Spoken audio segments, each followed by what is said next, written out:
What's up, nerds? What's up, nerds? Goz Master here with another Magic the Gathering puzzle quest. Today's quest, Chandra, Flameshaper, the brand new mono red walker from WEBCORE, available right now for IRL cash in the vault for $29.99 American USD dollars. I'm going to give my full review and what I think of her. If you watched my live stream, you might already have an inclination, but let's get right into it. First off, what do you get for your $29.99 American USD dollars? You get some gold, you get some pinks, you get some 3 red packs, and in addition to that, you get some runes as well. Fantastic. A card may come with her. I don't know which one it is. I never do. If you guys can do that and chat that in the comment, that would be great. I should be prepared, but I have to shoot these things in such a short time frame because I got a ton of work I've got to get done. But I do it for you. I do it for you. Dressed up like a slutty Jedi for you. For you. Trying to get just one of y'all to read something instead of playing on your phone and watching videos on the YouTubes. Let's review the walker herself. 106 life. 130 plus is S. 120 to 30 is A. 110 to 20 is B. Under 110 would be a C. Under 100 would be a D. And then any under 90 would be an F. F in the chat for Soren Grim Nemesis. Make me great again. 106 life, though, puts this at a C level. I don't understand why mono walkers get the shaft when it comes to life totals, and then double and tricolor walkers get like 140 life. It's kind of interesting. And it didn't really matter before, but with the meta as strong as it is now, it really matters. Those extra 10, 20 life make a big difference. It's 20% or more of your life total, and you need it for events many times. It can make the difference between you scoring full points and you losing them all. All right, we got to check out her passive ability, which is, give me fuel, shots of fire, give me that which I desire.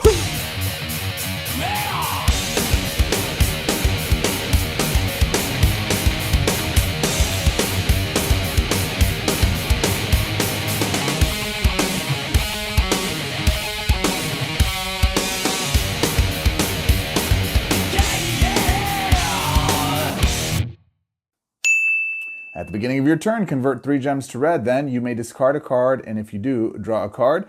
Very much like this passive ability so far, what I play with it, that's not really the concern. Let's get to the stuff below. Playing with fire, 5, a loyalty, discard a spell card at random. Then the first 2 cards in your hand gain 6 mana. If you can't, gain 6 mana.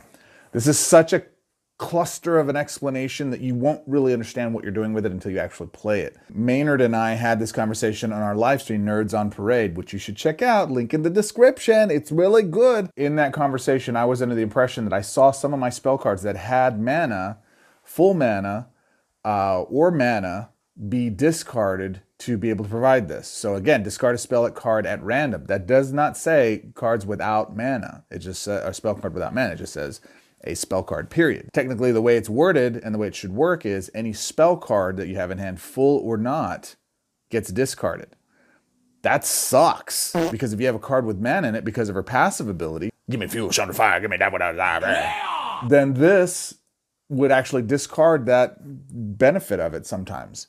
It is supposed to be working the way I'm saying it's supposed to work. So a card at random, a spell card at random based on the way it's worded.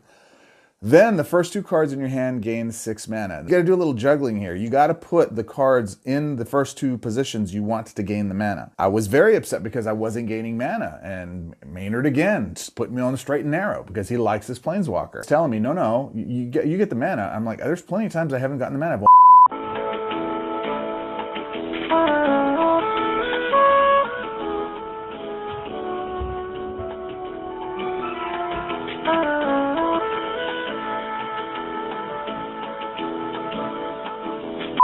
All right, so let's take a look at my peasant build. Since we're going to be focusing on graveyard feed, let's talk about Alesha, who laughs at fate, or Alicia. Alicia, she was the girl that I 10 mana for a legendary first strike 2/2 black-red human warrior. When this creature attacks, this creature gets +1/+1, period, permanently, forever. Nice. Then survival, return the first human creature from your graveyard to play under your control. Very nice. It happens at the end of combat because of the way survival works. However, still cool. We're going to take it. So what are notable humans in Peasant?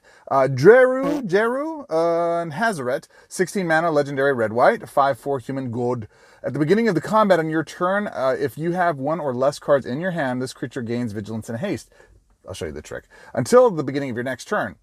When this creature attacks, pick one of the first 4 cards from your library. If that is a legendary creature, move that card into play under your control. Move all cards that weren't fetched this way to the bottom of your library. Not the yard, but at least it's something into the yard. And then Jolene. Plundering Pugilist, 10 mana, legendary 6/5 green-red human mercenary. When a creature you control attacks, or if that creature has power 4 or more, create 2 gold tokens. Then a simple token you control is destroyed. Deal 2 damage to the first opposing creature. This is a nice little form of damage set in. Connecting the dots. Torch the witness. Can I torch a witness? Bloodstained Mire is in here. I know it's a PM2 card and you're probably not going to have access to it, but they're really cool. You should chase those down once you have all of the standard stuff.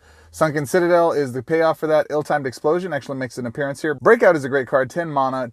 Red, green spell card. Fetch the first creature from your library with mana value 14 or less. It gains half of its mana rounded down. That's the first creature, Alesha. And then Molten Collapse for a little removal. I know this is rare heavy, but I'm really trying to make these builds peasant focused. And red, in all honesty, is very deficit with this walker in the impact it makes, short of Dragonhawk and and Chaos Warp, which are the 2 of the best cards in standard period, but those are in the mythic builds. So for Peasant, you really don't have a lot of options for mono red walkers. Another reason why mono walkers are probably not the best to start with if you're brand new or just getting started, or maybe have been playing for a few months. There's a look at the deck. Click, click. Let's give it a spin and see how she do against Nordikai?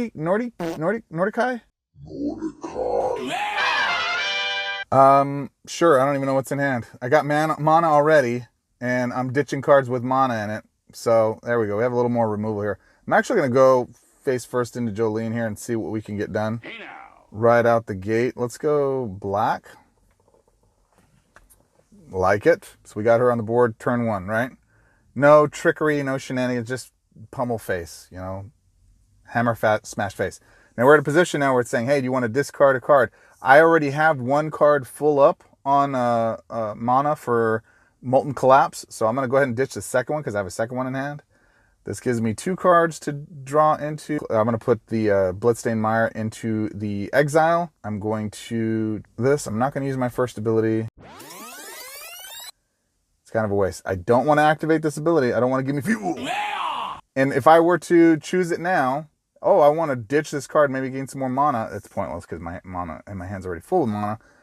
But it could ditch the card that actually has full mana, and I don't like that. Before they fixed it, like Maynard was saying, it didn't do that. If you had a card filled with mana, it wouldn't ditch it. It'd have to have no mana at all, really, before it would consider ditching it with the first ability. That's better. Should have left it alone. That's better, and changed the wording. Nope. They adjusted it, so... Nope, not now, because they're full, right? Again, that passive is so good. Yeah! It is so good. It's so good. I can't do anything with it. Can't use it. I can't use it. All right, there we go. 6 mana, or 6 damage to the face. No, not now, again, because it's full up. We want to go ahead and put this into exile because we do have connecting the dots out. We want to go ahead and make this connection to get some more mana. Maybe we get Breakout to pull Alesha. Got some conversion. Is that her? Nope, it's another Jolene. All right, still looking for Alesha. She's in the deck, I promise. She's in the build. What's up, Galta? Green Walker? They got Galta. Just assume that's the way it is. But that's okay, we got removal for her. We're going to say not now because we have full hand. We don't have removal for her, as a matter of fact. What do we have? All right, so reinforce target non-token creature you control 4 times until end of turn. That creature gains haste, imminent death, and gains the elemental subtype. Or destroy all creatures and all non-land supports, then deal X damage to your opponent's Planeswalker. X is 3 times the number of creature cards in all graveyards. We don't got a choice. We got to use our third. So there's no recursion. We're not pulling any creatures back into the yard or back onto the board. We're destroying all of our supports that are non-land. We don't need mana. Our hand's full. We're just shooting them in the face for a bit to avoid a stomping by Galta, right? Boo! Koth sucks! Why couldn't it be a one-sided board wipe? Why does it have to destroy all our stuff? Or bring me something back to the yard with haste, from the yard with haste. Give me some advantage for 25 stinking loyalty. Ridiculous. Ridiculous. No, because that card's full mana. If I'm using these Bloodstained Mire cards, it's giving me a land card, not apparently a Sunken Citadel. Again, we're just going to throw the permanents. Oh, no, I needed that. I messed up. I forgot I destroyed my connecting the dots. Because my third ability that's what it does.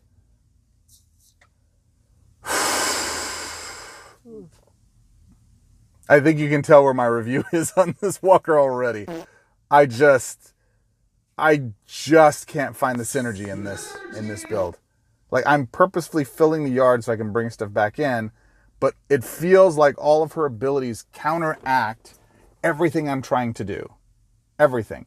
And the other thing I didn't mention about her third ability, now they're back in a dominant position right now, right? And notice it's not grist, guys. It's not grist. It's just a green walker. Oh, okay. Again, got to be mindful. I want Torch the Witness, or I want Jeru. I'll go Torch the Witness instead. In the first two positions, now I'm going to use my first ability. So I ditch a random spell card. Both cards gain mana, just so you can see it executed properly. There you go. And let's go ahead and go here. Get the conversion on board. Maybe we get something out of that. We did. We got Torch the Witness on board too. Got a secondary card that came out. Great. Now again, no, pay attention what's at the bottom of my hand, because I'm using Bloodstained Mire. I've got a full support card in the bottom of my hand. I can't use my passive ability. Yeah, they're destroying my stuff. That's fine. It'd be nice if you destroyed that support. When that support's destroyed, it pulls another, instead of just counting when it loses a shield. It's kind of lame. You saw the passive though. I got all that conversion. My hand's full with mana. It's awesome. I love it. Oh my gosh, that is so good. Why does everything else have to suck? Why? Why? I really, really like that passive. I really want to play with it. I really can't, because everything else is so jacked up. It is so clunky. All right, I had a call come in. Hang on a second. Another decision. Okay, different location, same match. All right, I don't know what I have in hand, so I'm going to say not now. I should have confirmed. I should have concurred. All right, let's get into, what do we got here? I guess we want to get these two some mana. I really need Molten Collapse though. Let me, yeah, if I want to survive this, I got to get in that regard. Got the conversion, confirm. I want that. It'd be nice if these had haste. I'm going to go ahead and take another Alesh. I'm going to put an Alesh on board. I see that I have a support here that's full at mana. I did. That's game. Yeah.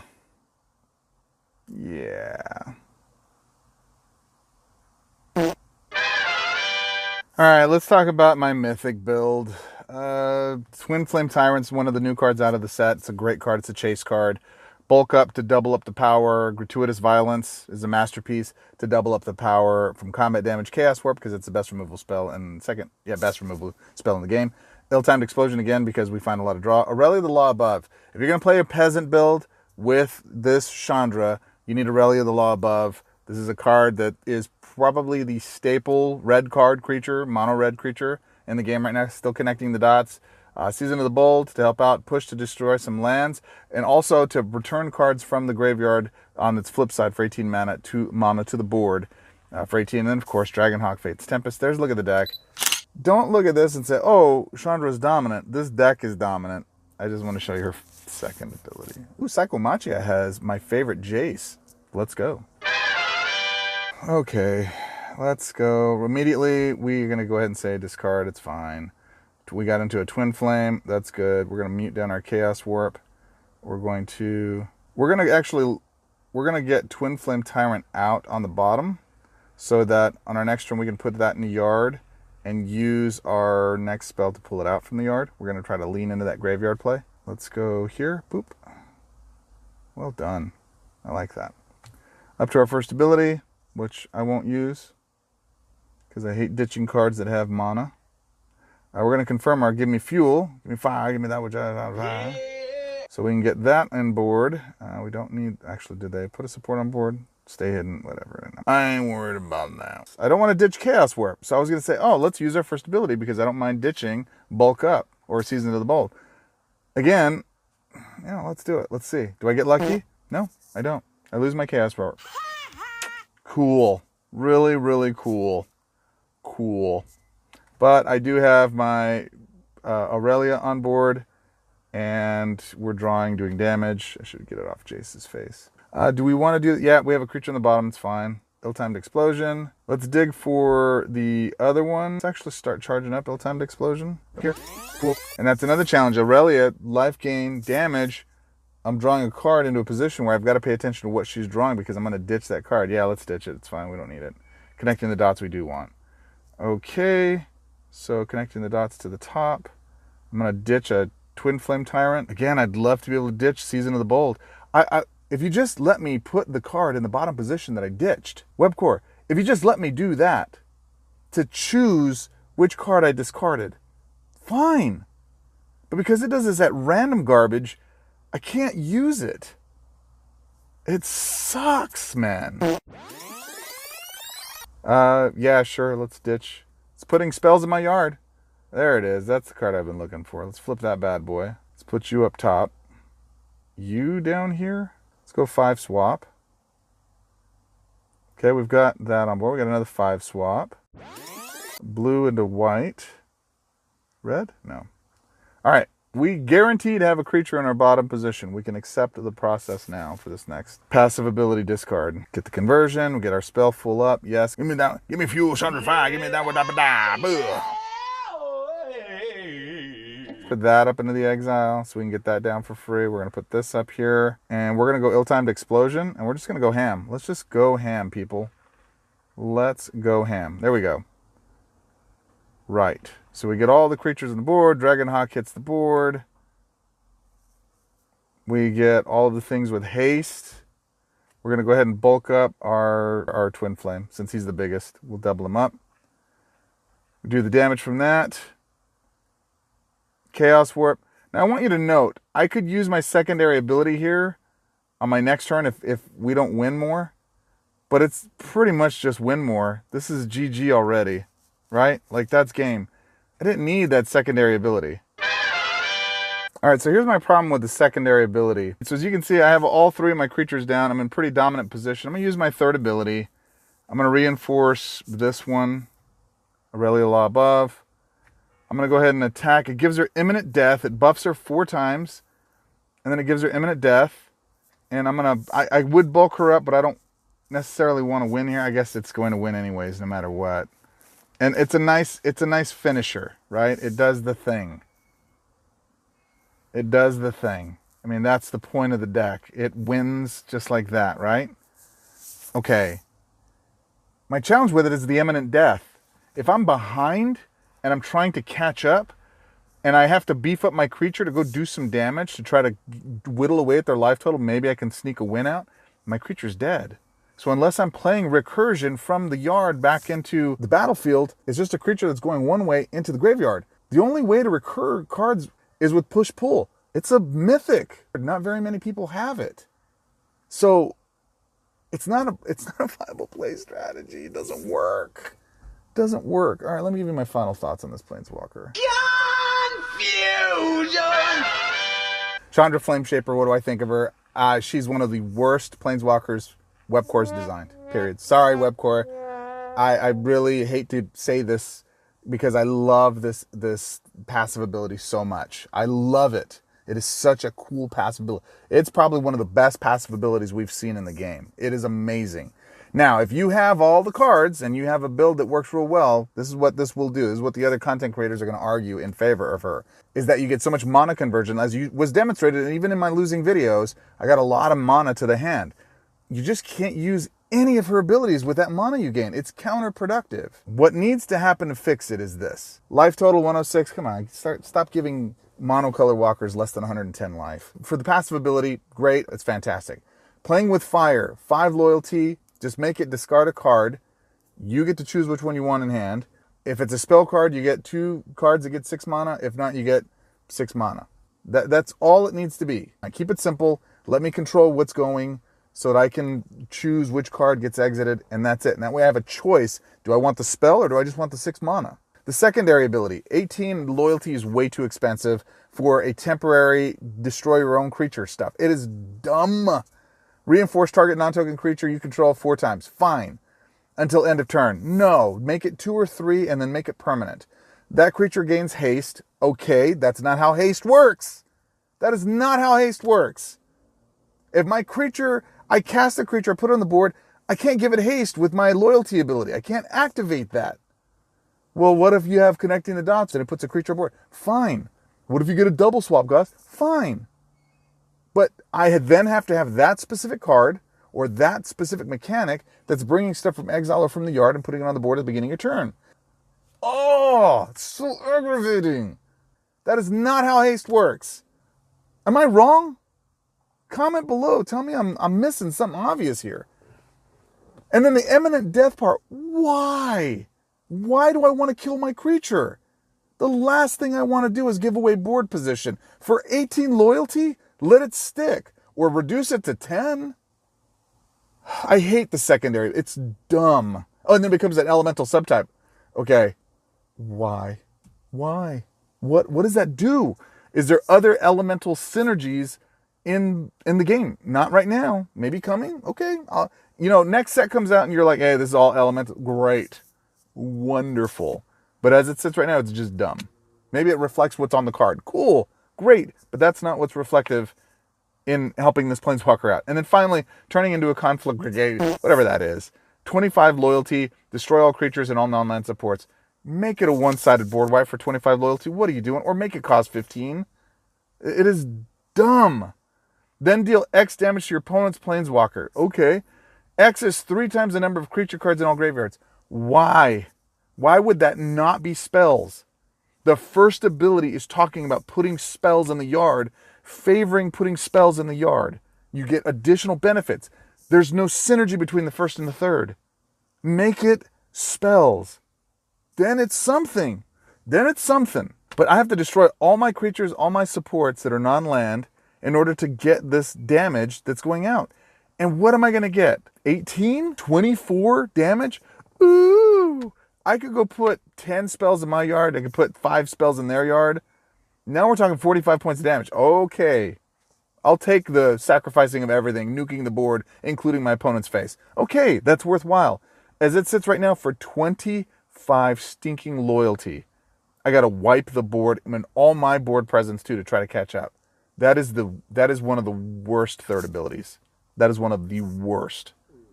Bring something back from the yard. Do something. Archangel Elspeth has a similar thing, and I don't like it, but it doesn't destroy my supports. Yes, I understand Chandra gets rid of the supports. I have so much removal for supports in red. It's not even funny.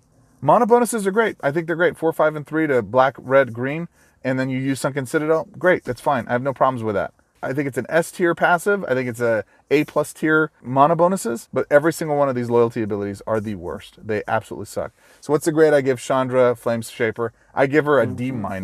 She is absolutely one of the worst Planeswalkers WEBCORE has designed, and it hurts me to say that. You guys have knocked it out of the park with so many great walkers, but we've had a trend lately. The Kaido before that got adjusted, and now he's better. I haven't played with him since he got better. He's got cheaper, I should say. This walker needs to have a similar buffing. She is unplayable. Man, it is just so clunky. And I know there are a lot of folks that say, hey, that passive's good enough. I got the cards. I'm just going to go with it. I argue I get just as much, if not more, mana with Chandra's Hope Bacon. Her passive ability, doing the expend and destroying the block of 3x3 along with combustion flame, although it costs a little bit more. I rarely not have the mana I'm looking for. And the best part is it's controlled mana. I get the mana in the way I choose to cards I position in my first position. I argue Chandra Hope's Bacon is a much better Planeswalker. In fact, she's my favorite mono red walker. If you're a newer player, still would not recommend a mono red player walker at this stage until you have some of the key cards. Chaos Warp, Dragonhawk, Aurelia the Law Above, etc. Some of the cards I featured here. If you don't have those, you're better served getting a dual color walker or blue-red. Red is very powerful along with blue, or white, or green, or whatever else there is, but it's not a good standalone color as it is. My friends, what are your thoughts? Do you like this Chandra? Did I miss completely on my prediction on what to do with her? I just can't see her being worth the IRL cash. She's not even worth it in gold for me. So, again, WEBCORE, I'm sorry guys, but this be better. And the common comeback to this is, not every walker has to be OP. Goz. Not every walker has to be game-changing or power creeper, whatever other silly thing you want to throw at me. I don't disagree with you. They don't have to be the most powerful walkers in the game. They do have to be fun. And this walker is not fun. That's the cardinal sin of games. She counter reacts all of the synergies you would want to have in the walker. She fights herself. And to me, that's one of the worst things you can do in a game. It's just isn't it for me, guys. As always, I appreciate it. I know you could be anywhere in the world. This might be one of the worst reviews I've ever done for Planeswalker. But I'm always going to shoot you straight, guys. I hope you know. For all those that doubt, oh, Goz just shills for everything that WEBCORE. When they do good, I praise them. When they do bad, I hold them to court. Mad respect, and I hope I don't lose my sponsorship. At any rate, I hope you guys are awesome. Appreciate you can be anywhere in the world. Just spend that time with me here. It's appreciated. Till our next quest, swords up.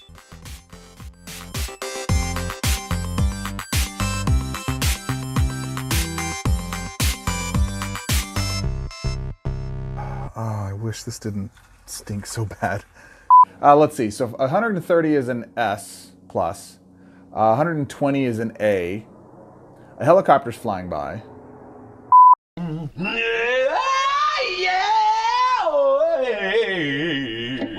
That's what all my kids make fun of. The AH? Yeah.